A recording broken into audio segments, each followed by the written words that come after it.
primarily, people think source when the word source comes in, and since the IT is the most closest thing that we are talking about in open source software perspective, people think it's the source code thing that they're talking about. Okay, so it is not a source code thing. First of all, the open source is about the source is the ideas, the approaches, the creativity which is involved in creating something, right? Bringing that up. So the source has to be qualified, well understood, and the source is not limited to the software thing. Okay, and what open source talks about, it says that keep the thoughts open. Okay, keep the ideas open, keep the guiding principles open. Don't close them. Right. That's what the fundamental open source is. And open source is not limited to software technology. That is the most important thing we must understand. That it is a guiding principle. It's a model in itself. Okay, it's a way we are suggesting world to look at. Normally, traditionally, how it happens, you come up with an idea, okay, how to do something. On that idea, you create something. When you create something, the creation is what drives the revenue for you, right? But what people do, or what the industry does, is that the idea itself, they start capitalizing on. Okay, the cost or the price of what they are bringing to the market includes two things. One is the cost of creating that creation, and the second cost tag is the cost of that idea. Okay, so they have actually patented or the in simple terms that you are saying the what I thought of, you cannot use, and that's what increases the whole cost of it. Okay, now creation is what people or the industry brings forward. The adoption of creation gives you a route to make it a standard. Okay, so first of all there is a creation. First of all there is something that people start using. Okay, unless until you start using something, you cannot even think of a standard, right? Are you using something? Then you say, okay, yeah, this is good, and maybe the industry also says yes, we are also agreeing. IBM says, Microsoft says, Oracle says, Red Hat says, yes, this is good, and why don't you make it a standard, right? So we have to actually look at the route, the path taken to reach to a standard.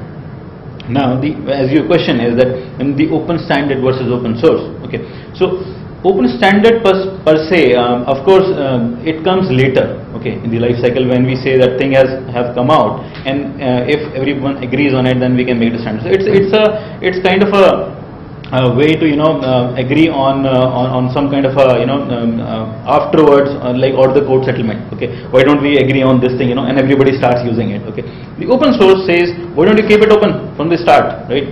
So there is no objection by anybody, right? It's open. Everybody can have a look at it if they like it. So open source keeps it always greenfield. It keeps it thought free. Okay, so we think from a Red Hat perspective, from an open source perspective, as rightly said by Sudhir, that Oracle is of course in a strategic position of doing that, and Red Hat also enjoys that. We share that because we also have our roots, our inception in the open source. Okay, everything that we have on our portfolio is coming from that, and we always say we are catalysts to the open source. So that's what my view is on open standard versus open source.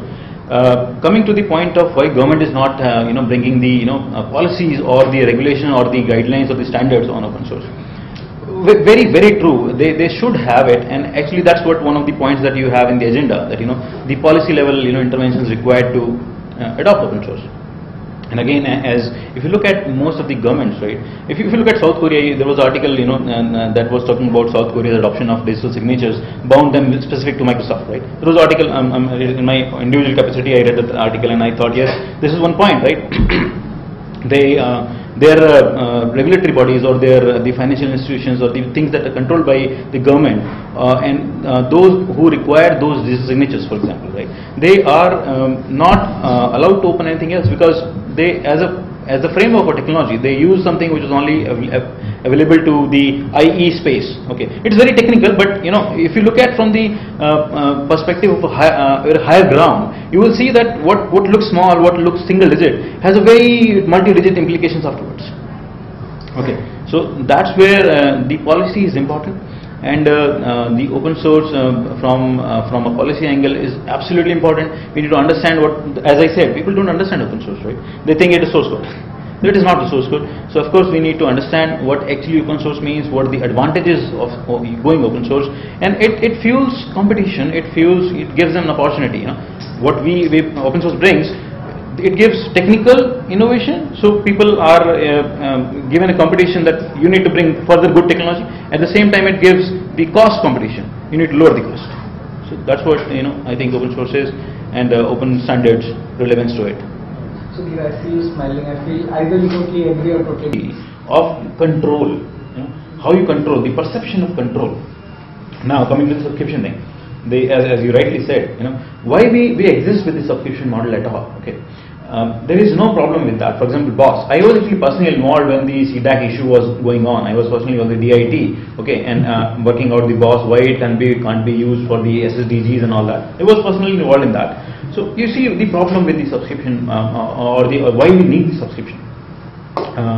Open source is for everybody. Okay, as rightly said by Oracle can use it, Microsoft can use it. Microsoft says we are the biggest open source thing right now. They are actually saying that. Again, perceived things. I won't go on that. The problem is that the credibility requirements. Okay, for example, look at BOSS. What is the problem? Why can't they simply go ahead and say, yeah, use it? The problem is actually bigger than that. Look at the Android Oracle dispute. Okay, Google Oracle dispute. So the problem is that when you use something from open source, you don't only need the technical support. Okay, technical support is one aspect of it. Okay, you need an organization that you can hold up. Accountability is in the principle of governance. Okay, if you are buying something in a government office, you are bringing something for free. The accountant or the financial officer will not let in. Where is the accountability? वो tag बनाया क्या? Where is the two side ledger column says that this was bought in, this was spent. So there is a requirement for that model first of all from the starting.